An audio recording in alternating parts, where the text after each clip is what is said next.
Before we start, there was a question in the chat about the link I quickly showed.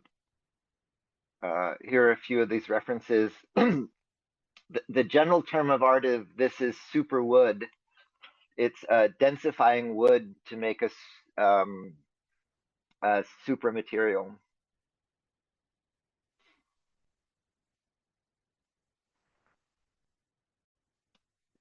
So picking up, oh, how was the machine recitation? I was flying. I haven't had a chance to go through the video. I assume that worked to see the tour of the machine builders.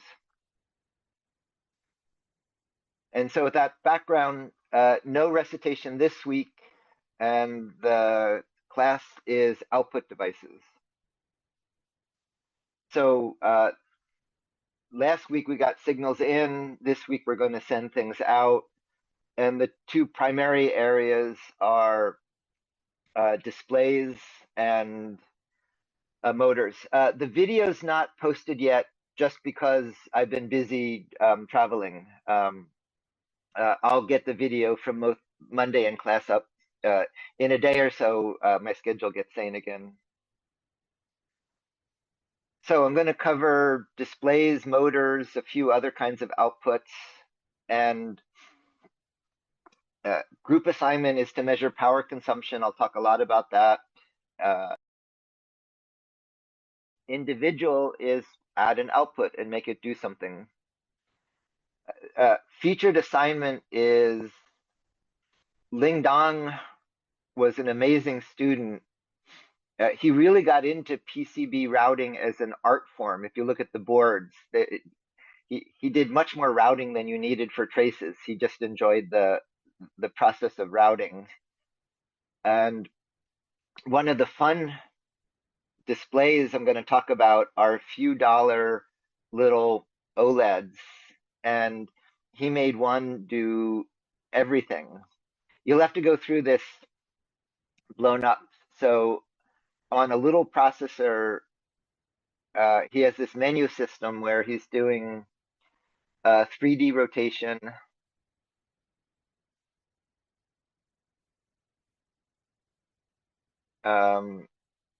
That's the Stanford teapot.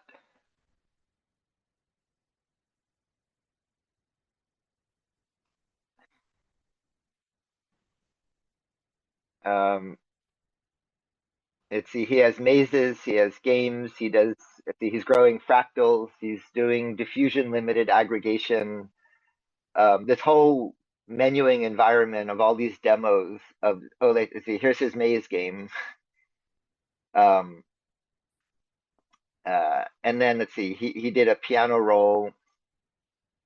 So that's an example from this week. So first note is, this is a link on electrical safety. We're going to be using higher voltages and higher currents. So a milliamp is harmless. Remember, your body is a mega ohm from outside to inside and kilo ohms inside. 10 milliamps outside your body are harmless, but 10 milliohms inside your body in a muscle causes a shock and muscle contraction. You lose control of the muscles. And 100 milliamps inside your body is all that it takes for fibrillation and to have a heart attack.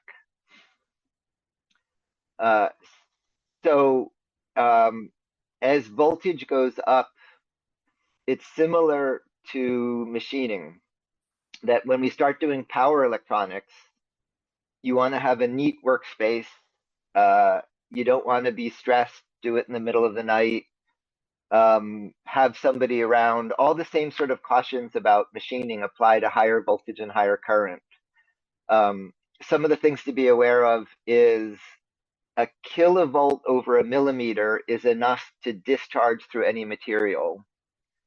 So either when voltages get that high or when gaps get smaller, even though there's insulation, you can zap through it. Power supply capacitors can store charge for a long time after they're charged. So unpowered circuits can be hazardous if they have big power supply capacitors. Current through motors, when the current flows through a coil, it creates a magnetic field. When you turn off the power, the magnetic field creates a surge in the opposite direction that can generate very high voltages. Are just all things to be aware of. So you're going to need to power your devices, and we're going to be going from little blinky lights to big motors, and so the power consumption will go up. This is a wire gauge table, and it shows you the current you can carry versus the wire gauge. And it's very easy once we're working with motors to be working in amps, tens of amps. Less likely you'll get to hundreds of amps, but it means you need to start going down in wire gauge and up in trace width. Otherwise, the resistance gets high and the wires heat and can eventually fail. Now, the exciting thing is this is a link on USB. There's two neighboring things. There's USB power delivery, and there's a slightly less standard but easier to do thing called USB QC for power. And the exciting thing that does, let me see what I have linked. If we go back here, is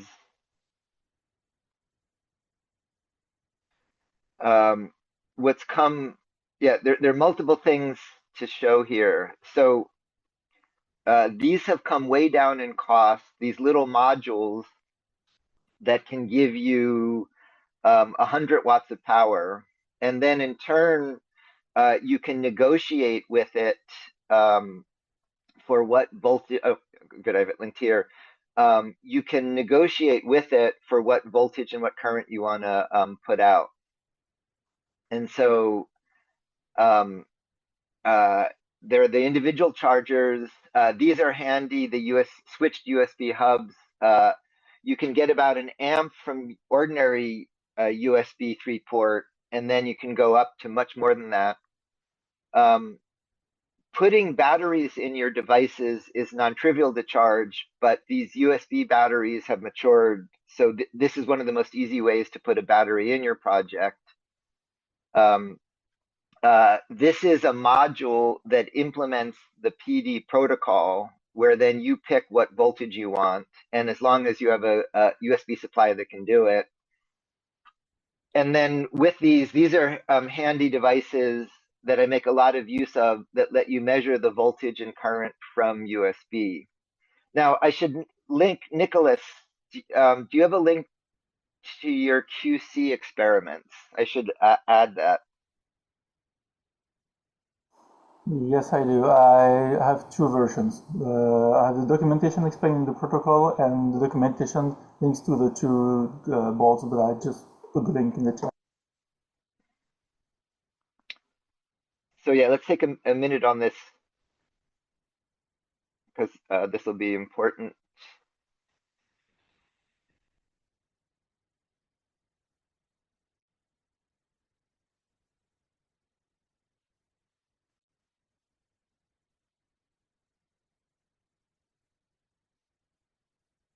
I see. Okay, Sahin has also a link. It's in the chat.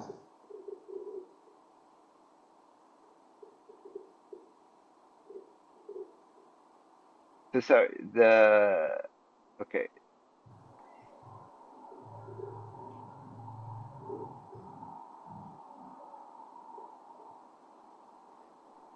Okay, so this is implementing the QC protocol that isn't quite as standard, but is widely supported.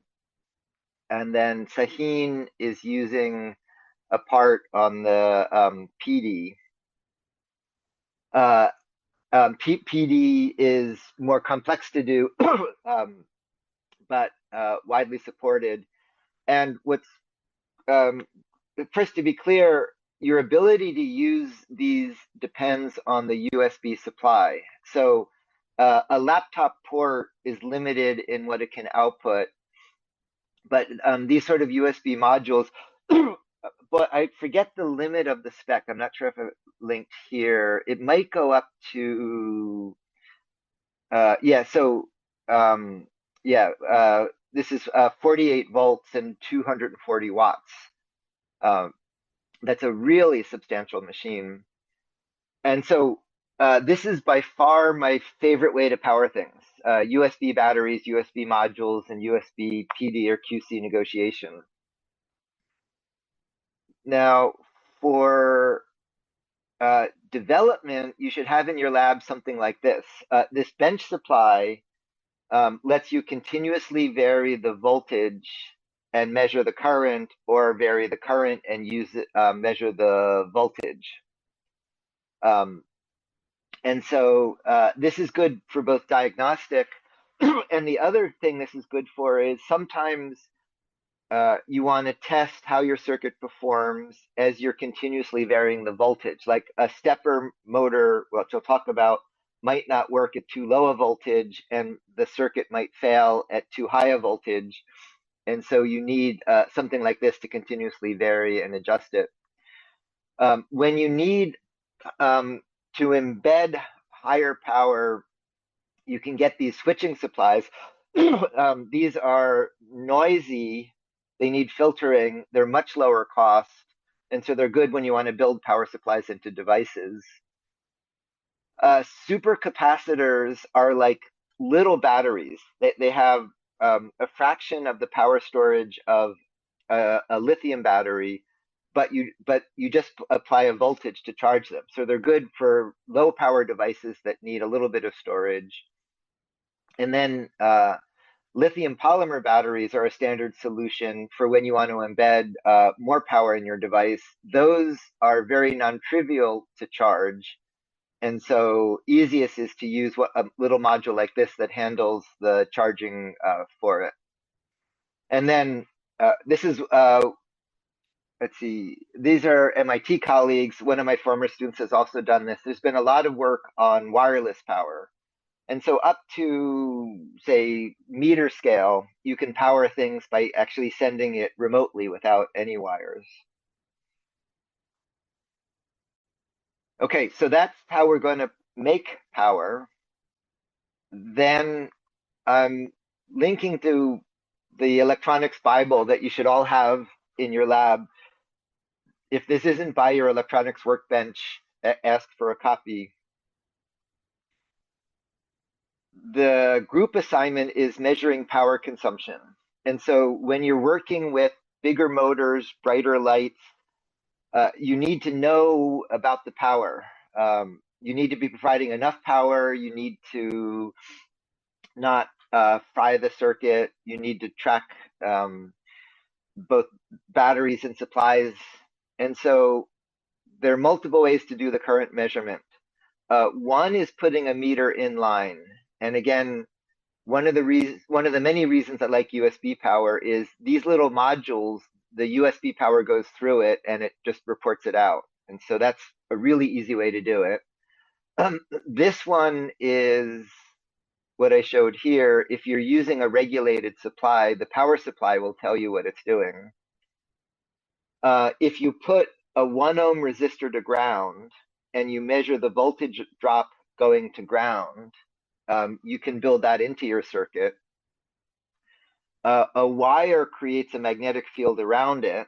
And so if you put a magnetic sensor around a wire carrying the current, you can then calibrate it.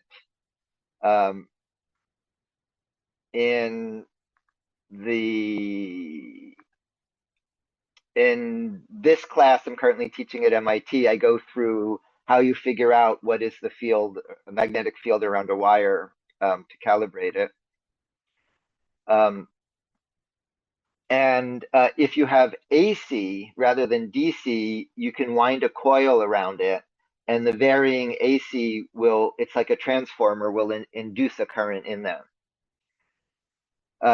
So what I want you for the group assignment is to do one or more of these and take some devices and learn how to measure their power consumption.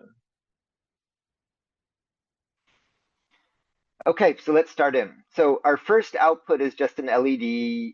We've been blinking lights for a while. As a reminder, you need to set the current with a current limiting resistor. And so this is just the button blinking the LED. We've already seen that. That should be familiar. But then the next skill is, now what I'm going to do is pulse width modulate. And this is probably the most important new skill for this week. So I'm going through the code, but okay, so now we're up to it. So now if you look at the LED, this is like your laptop lid. It's continuously getting brighter and darker. So the key skill, and again, this is the most important one for the week, is pulse width modulation. The LED turns on and off in a nanosecond. Your eye responds in milliseconds.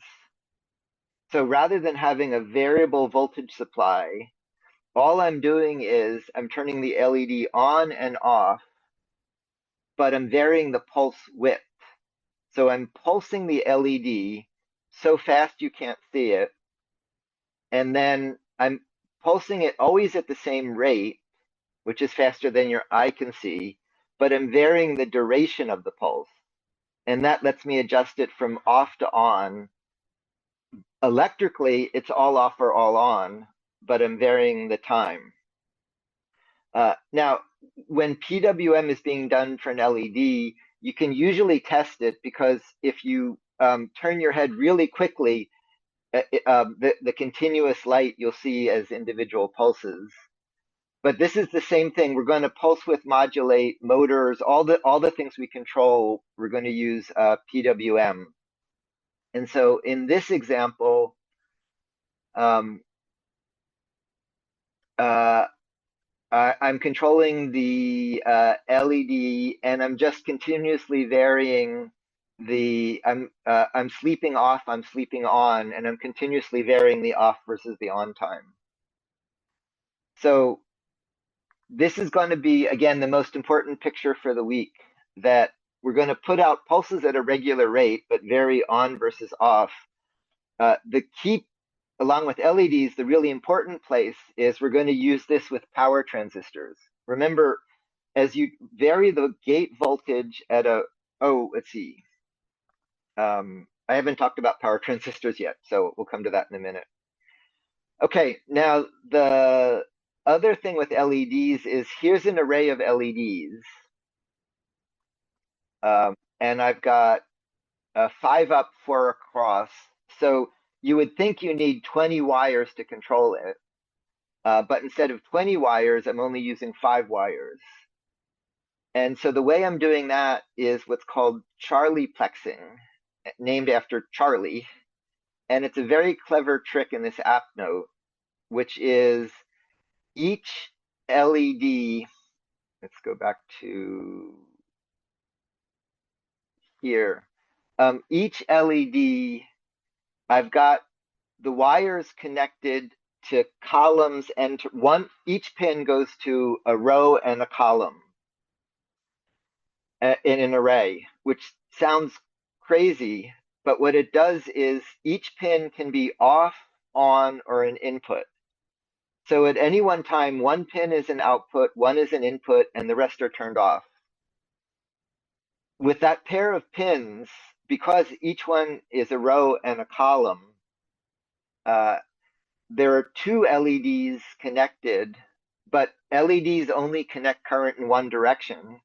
So one LED is, we're trying to make it go backwards, which it doesn't do, and the other one goes forward, which it does do, and so only one LED turns on. So read the app note. You have to actually work it out for yourself. My words won't make sense until you actually make a sketch, look at the schematic. But what it lets you do is with n pins, you can control n times n minus 1 LEDs. N squared minus n is because you can't control the diagonal. And they don't have to be in a straight line. The LEDs can be in a curve. Sorry, they don't have to be in an array. They can be in any arrangement you want. It's just this is how you wire it. So Charlie plexing is how you drive lots of LEDs. Okay, next is, let's see, first, this is a single RGB LED. Let's go back to the components. So this is one package that has red, green, and blue. And so I can pulse width modulate the 3 different LEDs and continuously change the color. And there's no logic in that. That's just 3 LEDs. Those have been largely replaced by these parts, which is 3 LEDs plus digital logic. And so with this now, I can control the color, but I can also control a string of LEDs. So these are called variously neopixels. The part is either the WS2812 or the ST6812. If we go to the data sheet, it's very clever.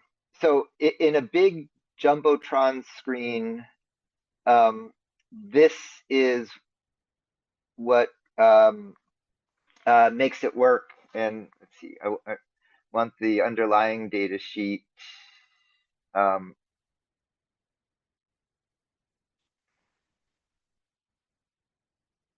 Let's see,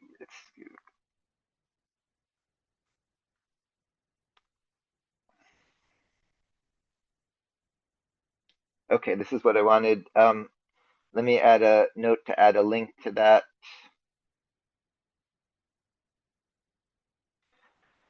So this has power, ground, data in, and data out.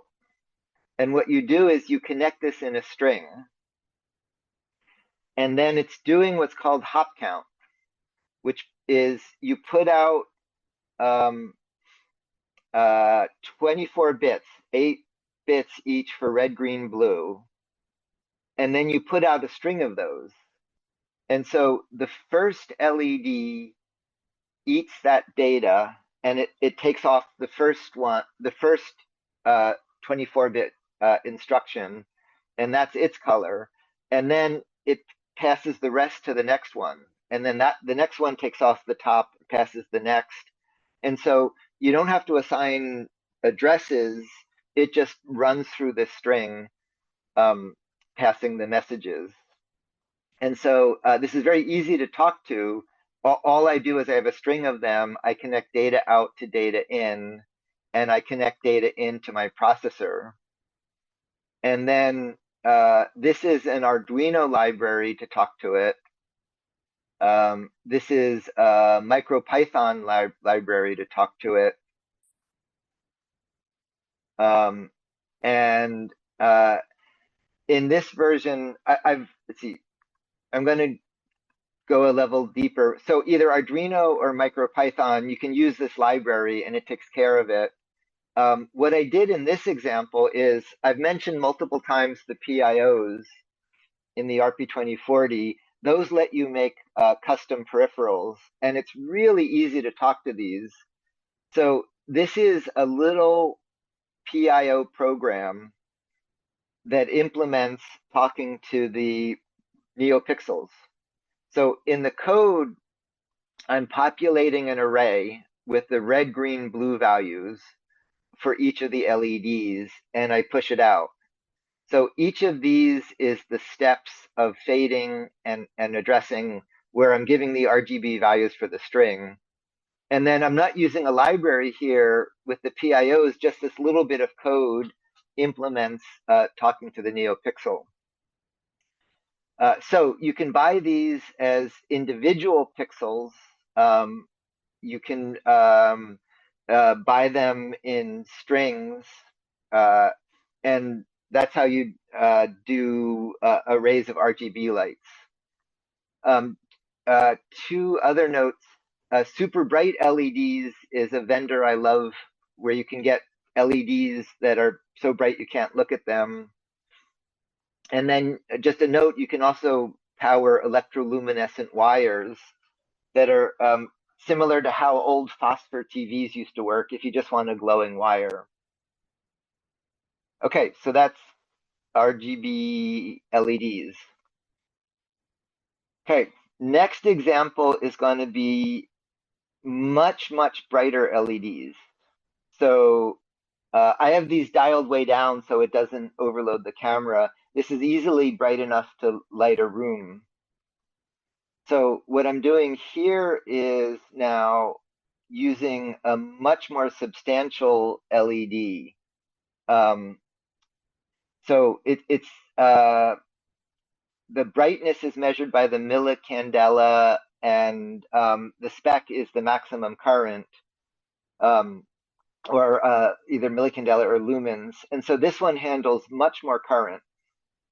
So the little LEDs we were using can take 20 milliamps. The processor pin can take a processor pin can typically provide 50 milliamps. This much brighter LED wants 150 milliamps. So that's brighter than we can do with a pin.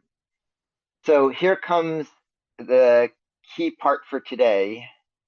This is a power transistor. There's two kinds, bipolar and MOSFET. We're going to be using MOSFETs. And those come in two flavors, N and P. An N MOSFET current goes into it. It's a sink. So it's on the ground side. A P MOSFET current comes out of it. It's a source, so it's on the high side. And if you want to know why, once again, in this physics class, I explain the physics of that. I won't do that now. Now, the specs of this are incredible. So it can handle, let's see if we just go back to the summary, that little part can handle 30 volts, 5 amps. That's enough for the biggest machine tools in your lab. So there's 3 pins, gate, source, drain. Gate is how you control it. Source goes to either ground or the power supply, and drain goes to your load. And this is the key curve. So each of these curves is varying the gate voltage. This is the voltage between the drain and the source, and this is the current. And for a resistor, remember I equals V over R. Current equals voltage over resistance. So a straight line on this means it's acting like a resistor, and the more vertical it is, the lower the resistance. So what you'll see is when you get up to about 5 volts, this is saturated and it's turned on. And then if we go back to the data sheet, the other key parameter we care about is RDS, which is the resistance between the drain and the source. And we want that to be small because remember, power is I squared R, and power is heat or power consumption. So this is 42 milliohms, which is a very small RDS. So you can continuously vary this, but we don't. We either leave it all off, and so there's no power consumption because it's off, or we leave it all on, and there's very little dissipation because the resistance is so low. And so we use this effectively as a switch. And again, the N MOSFET is a switch to ground. The P MOSFET is a switch to the power supply. You need to use a different one on either side. So in this example, what I'm going to do is, let's see. So on this board, so I need to do reflow for these LEDs. Here's my processor. And then here's my power transistor with the gate source and the drain. I've got a resistor here. What that's doing is until your processor is programmed, the gate is floating. And so this is common. I have a resistor from the gate to ground, and that makes sure the transistor is off until the processor decides it wants to take control. If you didn't do that when you turn this on, you could leave the power transistor on and max out the current. So that's a good safety thing to do. Then you'll see something other strange, two strange things here. One thing is I've explained you need a current limiting resistor to an LED. I don't have it here. And the reason is LEDs have a diode drop. And so like 1.6 volts is a typical one. If I take a string of LEDs and I add up their drops and they add up to the power supply, I don't need a current limiting resistor anymore. But I can't add up to more than the power supply. So what I'm doing here is I have 3 strings of LEDs in parallel, and then in series, each stacks up to the power supply. And then I'm going to control it all with the MOSFET. And so then in my code, I'm just doing pulse width modulation, controlling the gate of the power transistor. And so now I'm, excuse me, varying the brightness, but now for a much, much brighter LED. So we have the N MOSFETs, we have the P MOSFETs, and then if you need even more power, this is a slightly bigger one that goes up to 90 amps. That's enough for like a skateboard. So one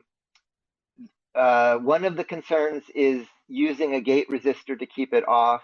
And then these super bright LEDs, you need to be careful because they can actually be too bright to look at. And they can also get hot. Power is I squared R, and it's also I delta V.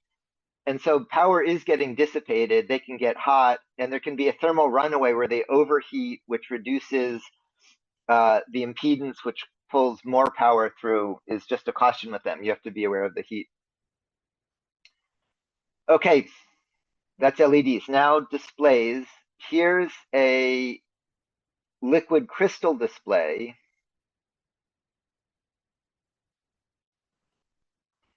So you can use these, but these are largely replaced by what I'm going to show you next. So this is an OLED, an organic LED. It has little dots that are each a LED made out of a printed organic.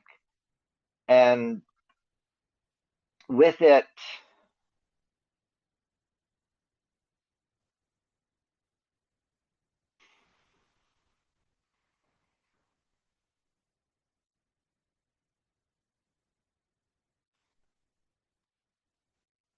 so now this is pixel addressable. So the LCD is a fixed character set. Here I can do whatever I want with any pixel in the display. And these are lovely because they're so cheap and cheerful. Here's 5 of them for $13. That's small. It's about an inch. You can get them in all different sizes. Once you have this, it means you can get text out from your project. So it's great for user interfaces. It's also great for debugging. So these typically use, this is one of the most common chips that's used in them. And so if we go to the code, uh, uh, I'm connecting SCL and SDA to it. And let's see, and then this is already supported in libraries. Here I'm doing it in MicroPython. So with the I2C, I have to tell it what pins I'm using. Then it understands already how to talk to this. There's a built-in library. So I tell it I want an OLED, and then I put my text out to the OLED. And so that's all it takes to talk to it. This is a version where I went at a much lower level. If you're interested in the details, in here, what I'm doing is uh, I wrote a library to implement the protocol. So this is a character generator, and then this implements the protocol to talk to it. And so that's what it looks like doing it from scratch. Most, in general, you won't do that. You'll just use one of these handy libraries. And then that's all it takes to put out text. Okay, next example is, this is a thin film transistor. So instead of diodes, it has transistors. And there's an ongoing race between OLEDs and TFTs. Historically, TFTs were better for bigger displays. Now that's no longer true. But in these little modules, more often than not, the TFTs show up in larger sizes. And here, I'm not doing my code. I'm just using this library to talk to it, and I'm using their demo code. And so this is using an SPI interface. So the SPI connects to the TFT, and then I get the display out. So that's OLEDs and TFTs. Next link I'll skip. This is about generating analog video that we don't use anymore. And let's get to motors. So here we're going to do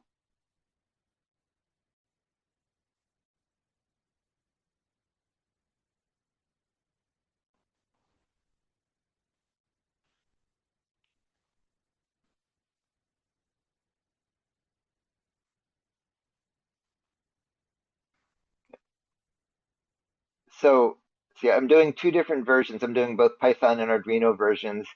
And this is a little DC motor, and I'm going to spin it forwards and backwards.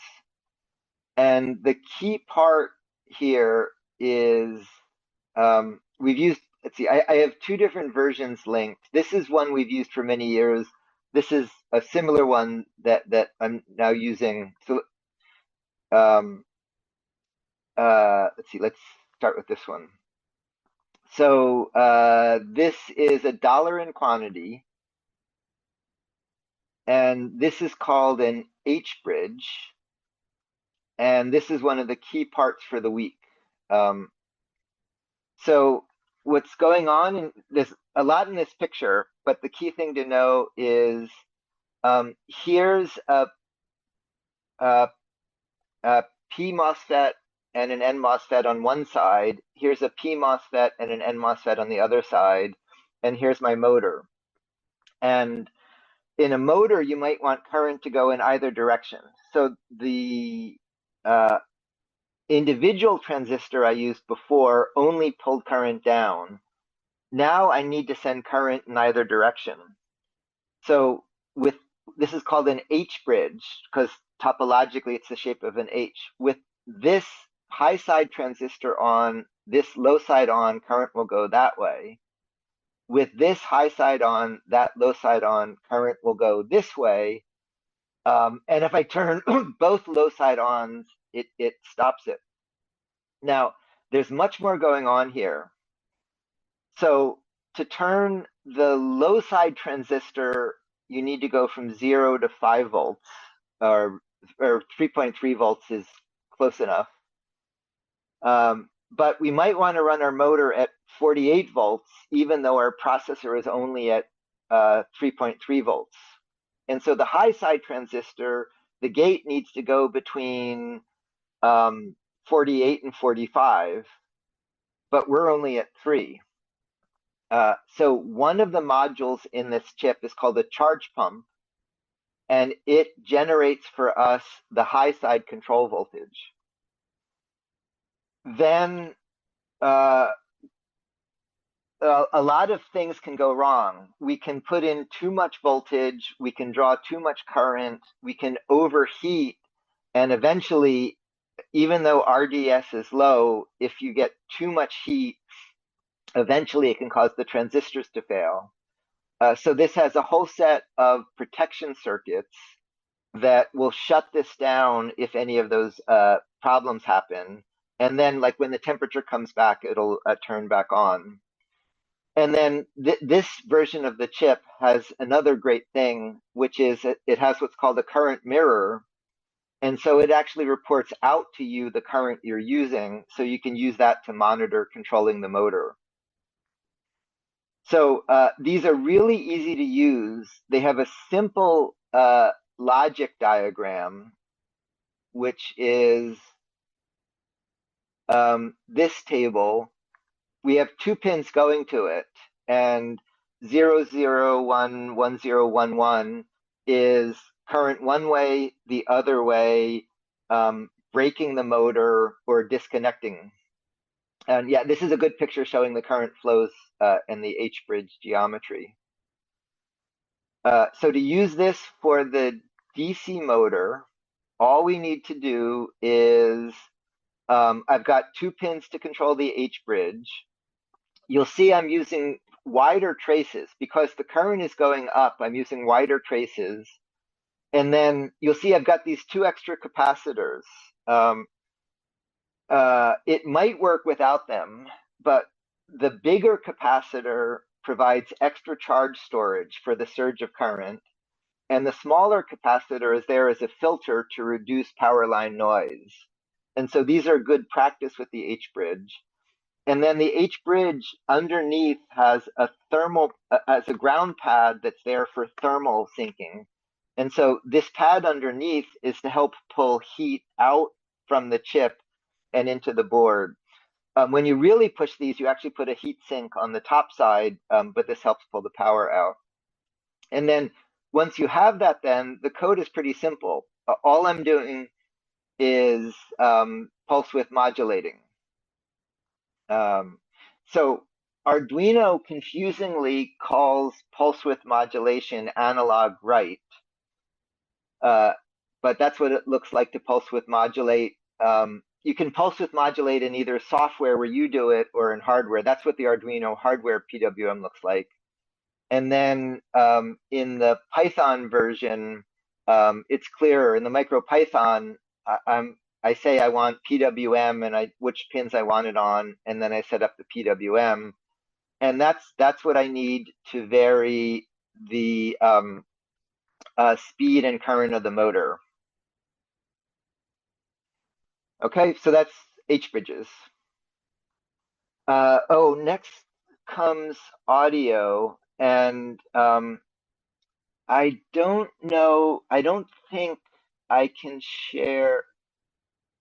Let's see, right now I'm in the browser client, so I can see you and the notes at the same time.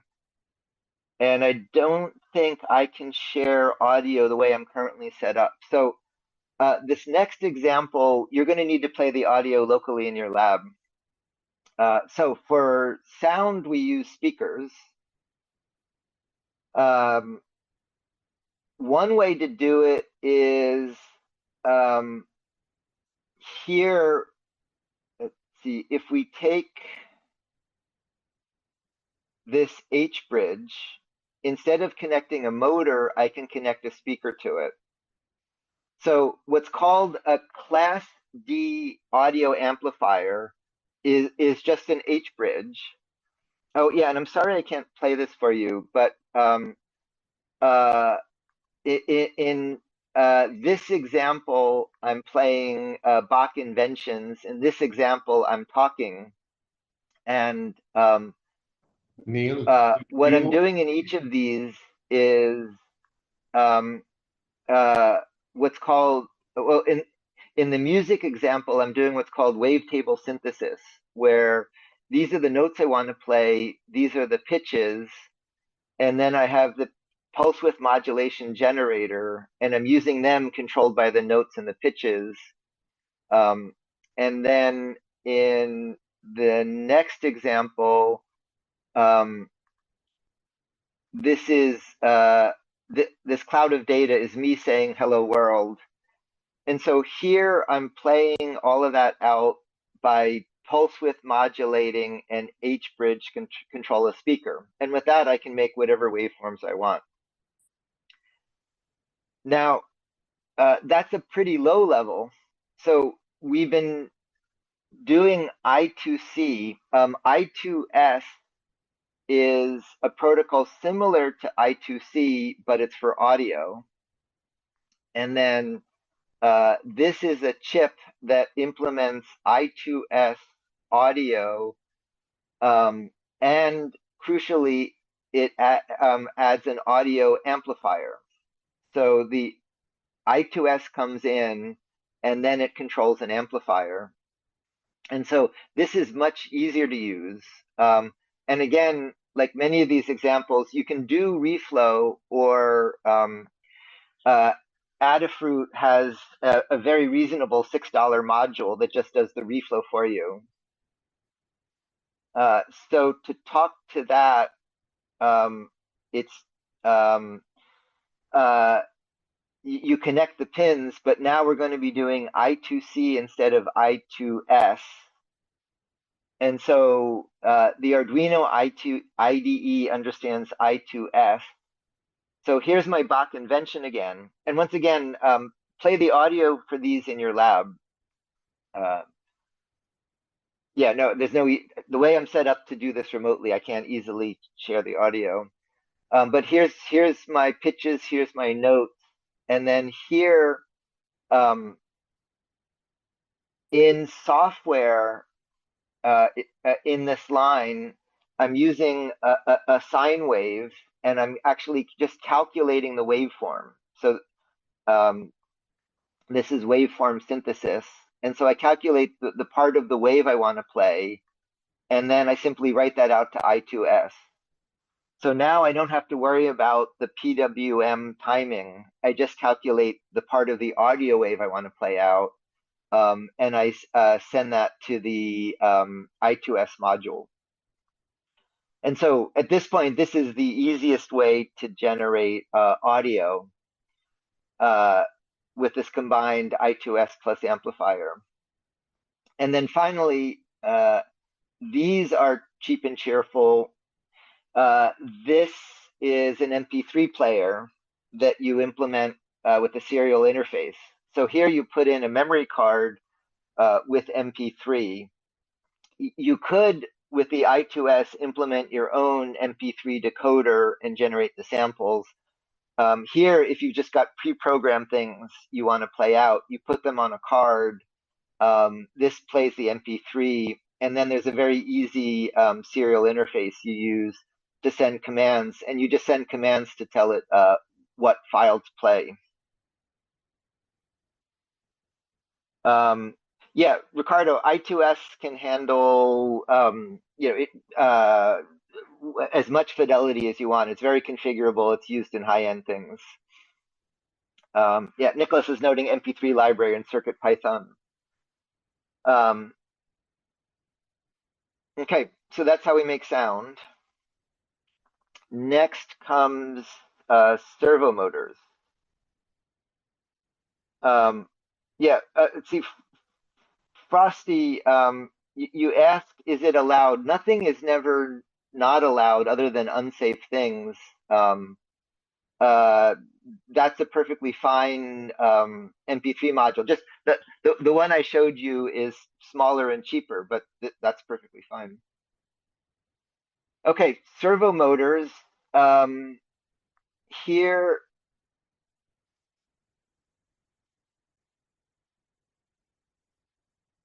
okay, so these are motors that instead of spinning continuously, you control the angle.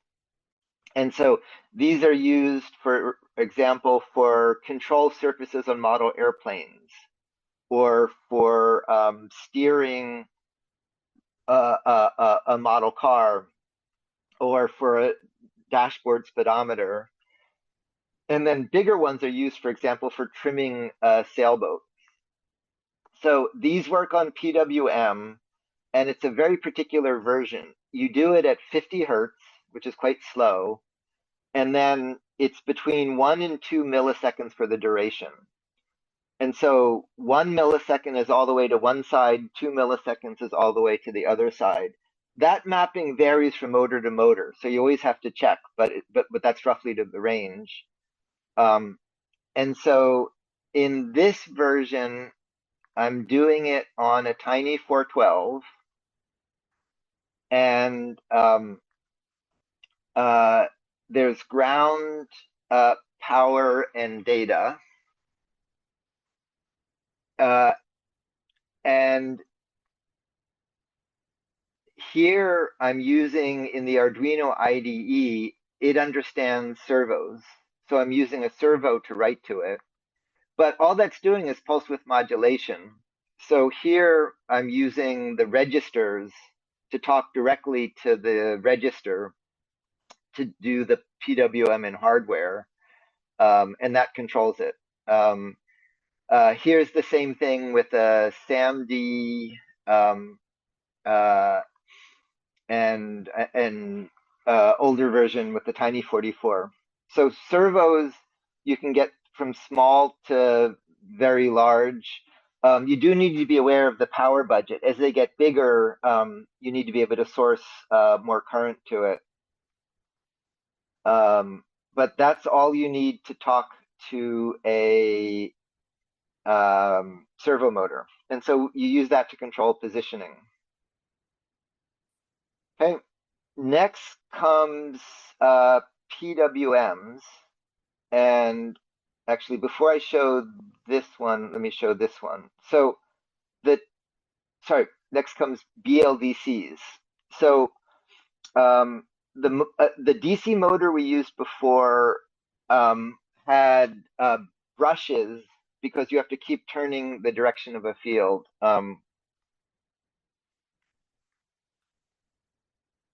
A brushless motor, instead, it's wired like this. There are 3 coils, and you use what's called the triple half bridge. This is a P MOSFET and N MOSFET, and by controlling them in turn, you pull the current between each pair of coils. The most common way you control them is what's called an electronic speed controller. You PWM into it, and then it takes the 3 wires and controls it. And so here's my chip, here's my ESC, here's the BLDC, and then I'm going to control the rate that it spins. These are universally used in, for example, drone motors.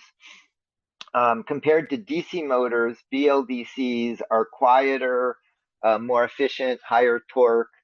You can get flat ones. They're used for computer fans. You can drive cars with them. Roughly, the cost and the current are proportional. So an amp and $1 is a fan, 10 amps and $10 is a drone, 100 amps and $100 is skateboard, 1,000 amps and $1,000 is a car scale motor. So the most common way to do it is with an ESC. Now, for smaller applications, this is a really handy chip. So this is a triple half bridge to describe it with all of the drive circuitry like the H bridge. And this goes up to 1.8 amps. And so that's enough for a fan it's enough for like a toy race car. It's not enough to drive you on a skateboard. But for smaller BLDCs, then this is really handy. So this circuit is similar to the H-bridge circuit, but it's now got this chip. And let's see if we go back to the data sheet for that chip. This one is fairly easy to talk to. You PWM into it. It does all of the things I described, and then it gives you an output telling you what the motor is doing for feedback control. And so with that, then let's see where we are here. So with Python, I'm going to pulse width modulate. And then in this case, I'm using a PIO to make my own pulse width modulator. And that lets me directly drive a brushless motor. And now, without needing a separate electronic speed controller, I can just use this triple half-bridge chip to control the BLDC. And down here, you'll see I'm reading the pin back, and it's telling me the speed of the motor. And so I can use that for feedback to control what the motor's doing. This is also enough torque, for example, for a spindle for like a tabletop milling machine. Okay, that's brushless motors. And again, you can get them in all sorts of sizes and shapes. Now we get to stepper motors. This is one of the most important parts of the class. So in a stepper motor, let's see,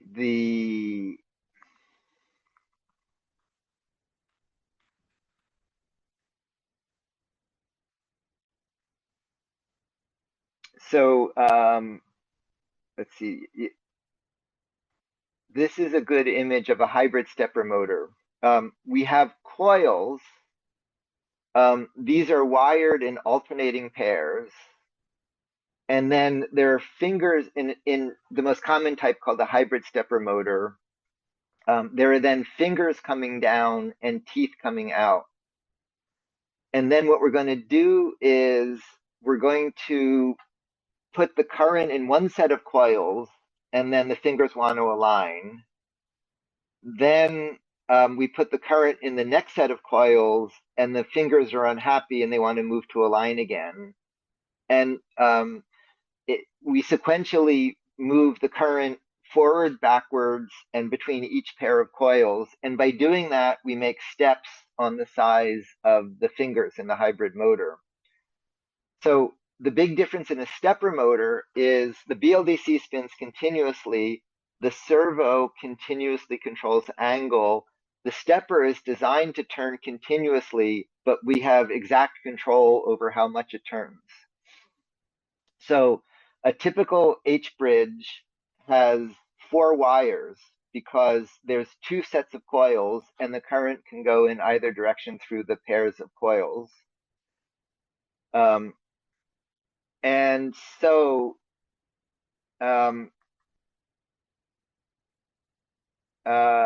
this is a complex chip to drive a stepper. And so for this, you put in step and direction. Sorry, let's go back here. You put in step and direction. You tell it which way you want to go and tell it to make a step. And then inside, it's got a lot going on. It's got 2 separate H-bridges for the 2 pairs of coils, and then it's got logic to control the stepping. And so with that part, it's a somewhat more complex board to connect it, but it does all of the work for you. And so here I'm controlling a stepper, and the processor has very little to do. I just tell it step and direction. Then with an H-bridge, here I've got two of the H bridges instead of one. And now instead of the step and direction chip, I'm going to do that in software. So here I'm controlling the stepper.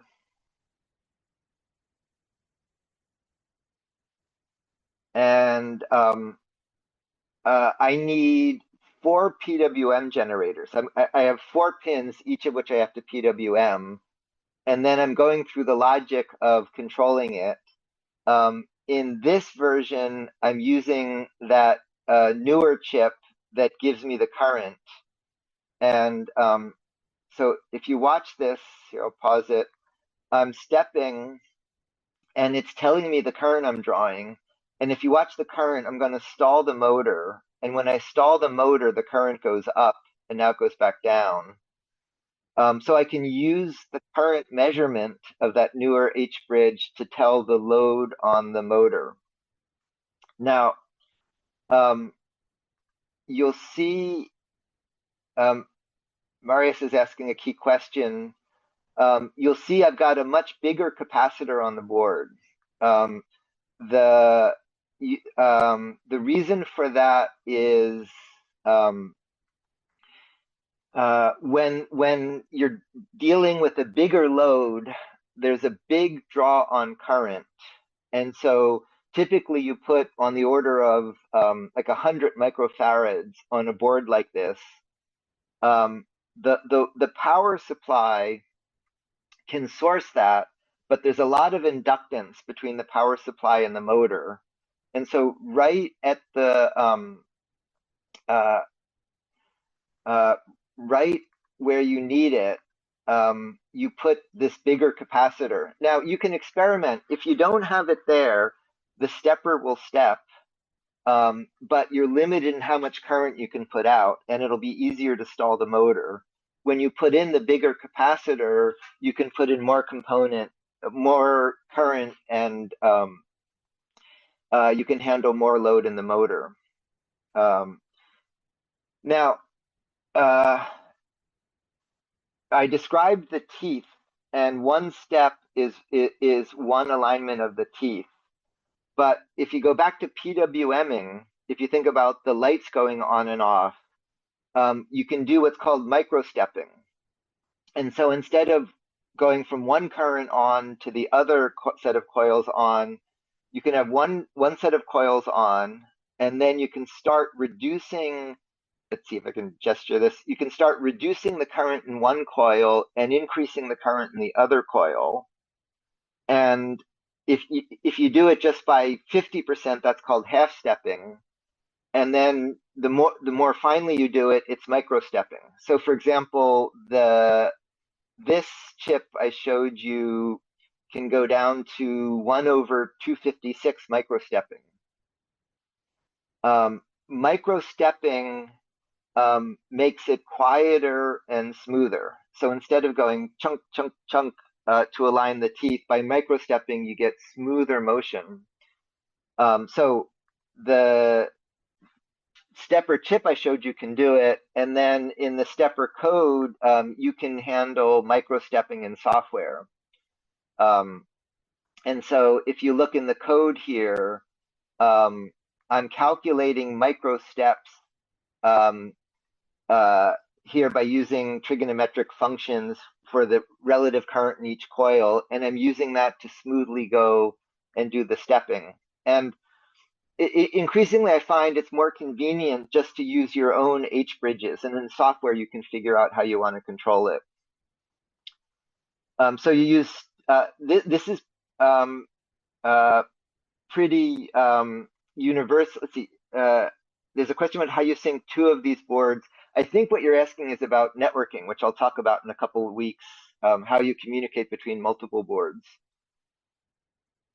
So you use stepper when you want to continuously control position. And so pretty universally, milling machines, 3D printers, all of them around you are using stepper motors. There's actually a contest between them and servo motors. A servo motor is a BLDC motor with a position readout. A stepper is feed forward. If you overload a stepper, it fails to make a step. So a stepper gives you position as long as you don't overload it. That's not a problem in a 3D printer. It's a problem in a big milling machine. A DC motor with an encoder is another way to do that. And then you don't have to worry about missing steps. But it's more complex because you need the position encoder, but the cost of those is coming down, and the DC motor can be more efficient than the stepper. Now, Marisa is asking about servos. Most servos are not 360, but there's a special family of servo motors that have slip rings that let them do a full 360. Most don't, but there are special servos that can.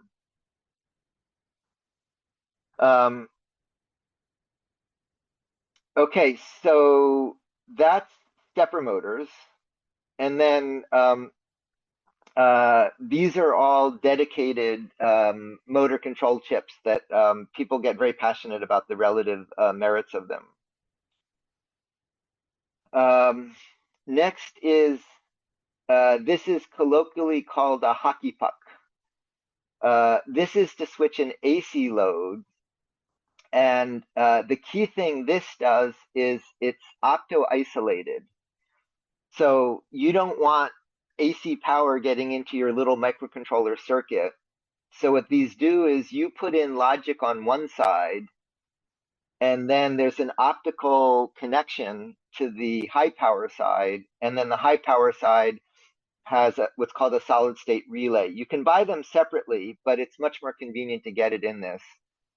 The one note is in AC, there's a hot side where power comes to you, a neutral side where it goes back, and then ground, which is the earth ground. There's different conventions in different parts of the world for the colors of the wires, which is confusing. You always want to switch the high side. So here I've got logic coming into the logic side. I'm switching the high side, and then that gives me a microcontroller controlled outlet. You can get also outlets that have that built in, outlets with logic built in, but it can be cheaper and more convenient just to get these hockey pucks. And so that's the easiest way to switch AC loads. Shape memory is a material where you heat it and the length changes slightly. So here's a vinyl cut self-flapping crane. I don't recommend that. I recommend what I'm going to show next. Piezo polymers are essentially plastic that's polarized, and with the voltage it changes shape as an actuator. And then that leads to, there's a whole family of, the shape memory alloys have a lot of issues. They make only a small length change. They have a thermal memory. They can be fussy. This is a very influential paper where you wrap fishing line and make an artificial muscle. Let's see, this is an instructable on doing it. I had a student in Fab class. Here's Jack making the fishing line actuator, and he used that for output devices. Let's see if he, so now he's bending these with an artificial muscle actuator he made with the fishing line, and he's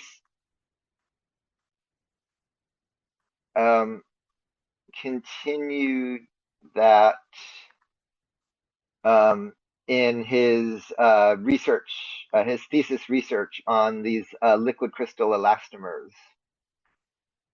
So this is a really interesting actuator you can make. Former students did this project where you have 3 air bladders. Oh, and then by controlling the air in them, you can make this actuator. In fact, I was visiting that lab 2 days ago. And then a former Fab class student developed Flow.io, which lets you make soft actuators. It's a convenient module that lets you, with molding and casting, which we haven't covered yet, you can make these devices that you can then control pneumatically. Okay, so that's, let's see, let me catch up. Okay, so that's a tour through safety, measuring power, measuring current, then lights, displays, speakers, power transistors, motors, switching loads, and then some special kinds of actuators. As a group, go over how you measure power, and then individually pick an output device, add it to a board you've designed, and make it do something. And do keep an eye on schedule. Oh, it's just next week already. I'll talk about networking. The week after, we'll start in on machine building, and then we're up to the midterm. And at the midterm, we're going to be reviewing all of your work until now. So by the midterm, you need to be caught up on the weekly assignments and have your final project underway. So as always, supply side time, keep careful control. Sahin, timing, unless you're doing a very ambitious individual assignment, you don't need to wait for the group assignment to do the individual one. Those can absolutely be done in parallel. I just want to make sure this week you see power measurement. Okay. No recitation, but as usual, Saturday open time with your dream team. Sorry I was running late given the crazy stretch around this space astrophysics meeting. Okay, so happy output devices. I look forward to seeing what you do back from home next week. And in a day or so, I'll be back online normally, and I'll post both the recitation and this class video. Bye-bye. Bye. Bye. Plus. Bye. Bye. Bye. Bye. Bye.